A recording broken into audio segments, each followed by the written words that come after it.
আসসালামু আলাইকুম, শুভ বিকেল। কেমন আছেন সবাই? নিয়ে চলে আসলাম আজ সংসারের যত হাঁড়ি পাতিল। এই যে 130 টাকা, 100 টাকা, 50 টাকা, 90 টাকা, 220 টাকা বড় ধরনের হাঁড়ি পাতিলগুলা, কড়াইগুলা 100 টাকা, 120 টাকা, 150 টাকা। এই যে ঢাকনাগুলা 30 টাকা, 7 টাকা। এবং এই যে আরও হাঁড়ি পাতিল আছে, সেগুলোও দেখতে পাচ্ছেন। বিভিন্ন ধরনের হাঁড়ি পাতিল নিয়ে চলে আসছি আজকে আমি ভিডিওতে।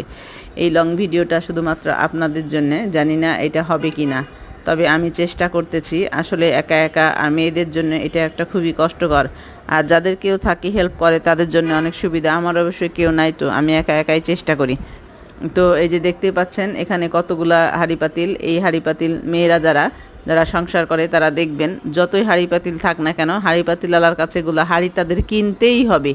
মনে হবে যে এটা নাই, ওটা নাই, এটা কিনি, সেটা কিনি, এইভাবে কিনতে কিনতে একটা সংসারে কিন্তু প্রায় হাঁড়ির দোকান হয়েই যায়। তো এত হাঁড়ি পাতিল থাকে যেটা দিয়ে কিন্তু একটা দোকান করা হয়ে যাবে প্রায়। তো আমিও এখান থেকে কিছু হাঁড়ি পাতিল কিনে নিয়েছি। এবং এই মার্কেটটা কিন্তু আগারগাঁ তালতলা।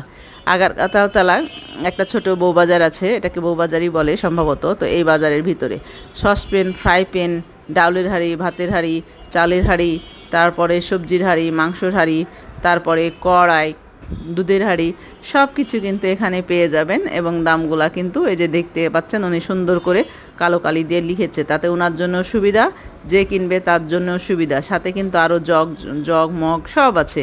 তো নাই এমন কিছু নাই। তো আমরা মেয়েরা যারা, তারা যতই কিনতে থাকি না কেন, মনে হবে যে সংসারে আসলে কিছুই নাই, আরও যে কিনে নিয়ে আসি। তো কিনতে কিনতে অনেক সময় আমরা ছেলেদেরকে ফুতুর করে দিই, তারপরেও আমরা কিনতে থাকি। তো আমাদের এখানে কিন্তু এই যে অন্য ধরনের স্টিল আছে, স্টিলের যে হাঁড়ি পাতিল, এখানে দুই ধরনের স্টিলের হাঁড়ি পাতিল দেখতে পাচ্ছেন। একটা বেশি এই যেরকম সাদা, আর আরেকটা কেমন যেন একটু কালো টাইপের কালারের। তো এখানে একটা মেসেজ দেওয়া আছে, সেটা আপনাদেরকে আমি দেখালাম। তো এই হাঁড়ি পাতিলগুলোর দাম কিন্তু কম। চাচা যদি এবার 4-5টা একসাথে নেন তাহলে এটা একটু কম রাখে। ফ্রাই প্যানগুলোও কিন্তু দেখতে অনেক সুন্দর। ভাত রান্না করার পরে ফ্রাই প্যানে উঠায় নিতে পারবেন, তরকারি রান্না করলেও ফ্রাই প্যানে উঠায় নিতে পারেন। তো দেখতে থাকুন এগুলা কতটা সুন্দর। এবং হাঁড়িগুলা কিন্তু অনেক মজবুত আছে। আমি নিয়ে আসছিলাম একটা না দুইটা যেন। তো দামগুলা অবশ্যই অনেক সুন্দর, ঠিকই আছে, রিজনেবলি প্রায়। তো আমি অবশ্যই অনেক দিন আগে ভিডিওটা করেছিলাম, কিন্তু দিব করে দেওয়া হয় না, কারণ আমি এত ইরেগুলার। আসলে কোনো জায়গা থেকে যদি সাকসেস হই তাহলে আসলে ভিডিও দিতে বা কষ্ট করতে ভালো লাগে, কিন্তু আমার মনে হয় না যে কখনো সাকসেস হব। যে কারণে আসলে আমি কখনো ভিডিও বানাই না, এবার এটার প্রতি এত আগ্রহ থাকি না।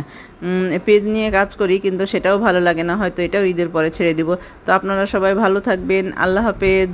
সবাই বিশেষ ভালো থাকেন, বাই বাই। আজকের মতো এখানেই বিদায় নিলাম।